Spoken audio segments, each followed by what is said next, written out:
আরজিকর হাসপাতালে সাংবাদিক বৈঠক করে চরম হুঁশিয়ারি দিলেন আন্দোলনরত জুনিয়র চিকিৎসকদের সংগঠন। তাদের বক্তব্য, প্রত্যেকটা মিনিটে আমরা অনুভব করছি যে justice delayed is justice deny, এবং যারাই জাস্টিস পাওয়ার পথে বাধা সৃষ্টি করছে তাদেরকে অপসারণ না করলে আমাদের ন্যায় বিচার পাওয়ার দিকে তদন্ত এক পাও এগিয়েছে বলে আমরা মনে করছি না।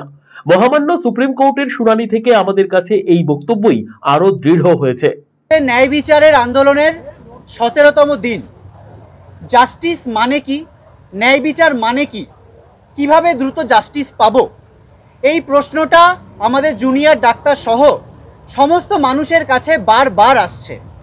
9 তারিখের নারকীয় ঘটনায় কে বা কারা আসল অপরাধী, তাদের অতি দ্রুত গ্রেফতার ও সর্বোচ্চ শাস্তি তো ন্যায় বিচারের প্রধানতম দিক। এই তদন্ত প্রক্রিয়া এখন সিবিআই ও সুপ্রিম কোর্টের অধীন, কিন্তু তদন্ত প্রক্রিয়ার বাস্তব কোনো অগ্রগতি গত 16 দিনেও আমরা জানতে পারছি না।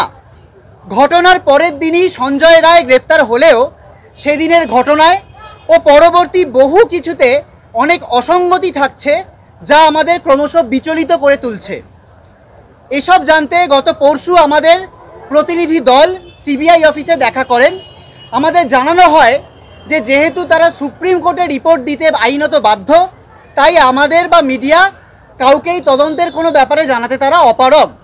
যদিও বহু মিডিয়াতে সিবিআই সূত্র থেকে পাওয়া বলে বিভিন্ন ন্যারেটিভ প্রচারিত হচ্ছে, যা সত্য মিথ্যা সম্পর্কে আমরা জানি না। কিন্তু 9 তারিখের পর থেকে এতদিনের ঘটনাক্রম যে দিকে এগিয়েছে, তাতে আজ দিনের আলোর মতো পরিষ্কার যে জাস্টিস পাওয়ার পথে কারা কারা প্রথম থেকেই বাধা হয়ে দাঁড়িয়েছে এবং এখনও পরোক্ষভাবে হয়ে চলেছে।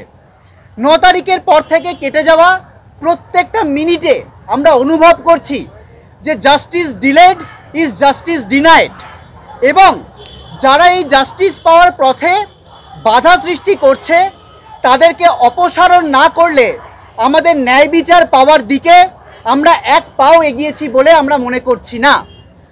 ইতিমধ্যে অপরাধের ঘটনাস্থল ভাঙার নির্দেশ কে দিল কেউ জানতে পারছে না।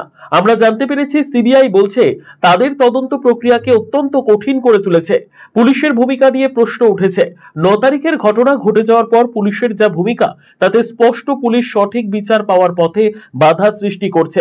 পুলিশ কমিশনারের পদত্যাগও দাবি করেছেন জুনিয়র ডাক্তাররা।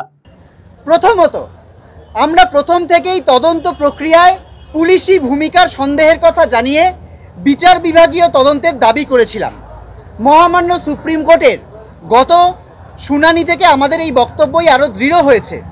সিবিআই কোর্টে জানিয়েছে যে 5 দিন পর যখন তারা তদন্তের ভার পেয়েছে, তখন ইতিমধ্যে অপরাধের ঘটনাস্থল অল্টার্ড, যা কিনা তাদের তদন্ত প্রক্রিয়াকে অত্যন্ত কঠিন করে তুলেছে।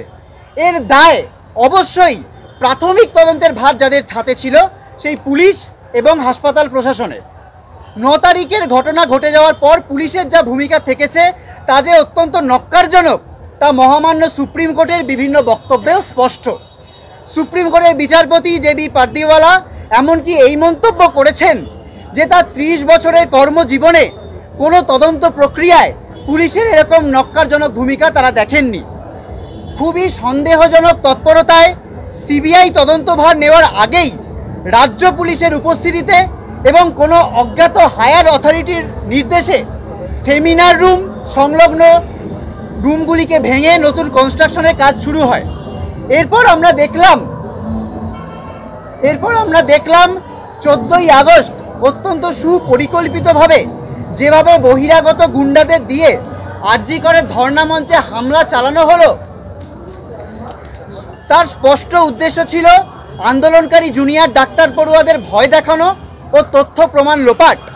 অন ক্যামেরা আমরা দেখতে পাই যে দুষ্কৃতীর দল ইমার্জেন্সি গেট ভেঙে একটি ফ্লোরে কোনো রকম ভাঙচুর না করে সেমিনার রুম খুঁজতে অন্য ফ্লোরগুলিতে ভাঙচুর চালায়। এই হামলার সময়ে সেদিনের পুলিশি নিষ্ক্রিয়তা আমাদের কাছে অত্যন্ত যন্ত্রণাদায়ক।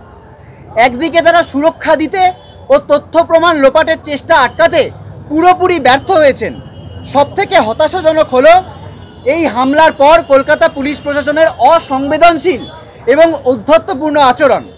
যেভাবে তারা মিডিয়া এবং সোশ্যাল মিডিয়ার ওপর গোটা হামলার দায় চাপিয়ে দিয়েছিলেন, তা অত্যন্ত সচেতনভাবে হামলার আসল উদ্দেশ্যকে আড়াল করার জন্যই করা হয়েছে, এটা নিয়ে আমাদের আর কোনো সন্দেহ নেই। ফলে স্পষ্টতই আমাদের চোখে কলকাতা পুলিশ প্রশাসন জাস্টিস পাওয়ার পথে বাধা সৃষ্টি করেছে ও ন্যায় বিচারকে বিলম্বিত করার পথে মূল ভূমিকা নিয়েছে। এত কিছুর পরেও সন্দীপ ঘোষ সহ কর্তৃপক্ষকে আড়াল করতে ব্যস্ত এবং তাদের চাপের কাছে স্বাস্থ্য ভবনও অসহায়। কয়েকজনকে বদলি করা হলেও সন্দীপ ঘোষকে আড়াল করা হলো, তার বিরুদ্ধে কোনো ব্যবস্থা নিতে পারছে না স্বাস্থ্য ভবন। এর বাধা কোথায়, এই প্রশ্ন করেন জুনিয়র ডাক্তাররা। জুনিয়র ডাক্তার ও পড়ুয়ারা যখন স্বাস্থ্য ভবন অভিযান করলাম এবং তার প্রতিনিধি দল স্বাস্থ্য সচিব, ডিএমই এবং ডিএইচের সাথে দেখা করলাম এবং জানতে চাইলাম সন্দীপ ঘোষ সহ বাকি কর্তৃপক্ষ যে প্রশাসনিক ব্যর্থতার দায় নিয়ে কেন এখনো অপসারণ করা হচ্ছে না, তখন প্রশাসনিক জটিলতা ছাড়া অন্য কোনো সদুত্তর কিন্তু আমরা পেলাম না। এই বৈঠক থেকে স্পষ্ট হয়ে যায় যে এদের পেছনে এক অশুভ দুষ্ট চক্র অতি মাত্রায় সক্রিয়, যারা এত কিছুর পরেও সন্দীপ ঘোষ সহ কর্তৃপক্ষকে আড়াল করতে ব্যস্ত এবং তাদের চাপের কাছে কার্যত স্বাস্থ্য ভবনও অসহায়।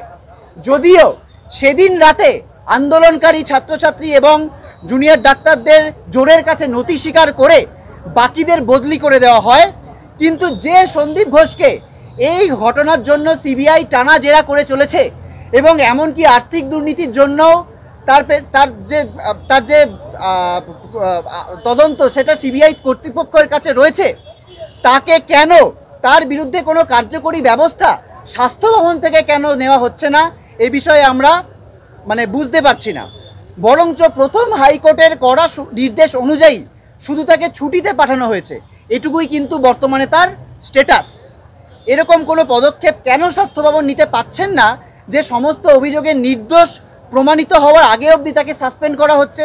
এটুকু করতেও স্বাস্থ্য ভবন বা স্বাস্থ্য মন্ত্রকের কী সমস্যা হচ্ছে, কে বা কারা তাদের বাধা দিচ্ছে?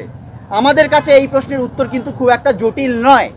গত ৩-৪ বছর ধরে আরজি করে যে ভয়ের রাজনীতি চালানো হয়েছে, সন্দীপ ঘোষ অনুগত একটা অংশ ব্যাপকভাবে আর্থিক এবং অন্যান্য দুর্নীতি করেছে ও তাকে ধামাচেপা দেওয়ার জন্য যে দুষ্ট চক্র সক্রিয় ছিল, কেবল আরজি কর নয়, বিভিন্ন মেডিকেল কলেজে এই চক্র কিন্তু সক্রিয়, যারা কোনো অন্যায়ের প্রতিবাদ করলেই ডাক্তারি ছাত্রছাত্রী এবং জুনিয়র ডাক্তারদের ফেল করানোর ভয় দেখায়, শিক্ষকদের ট্রান্সফারের ভয় দেখায় এবং ট্রান্সফার করে।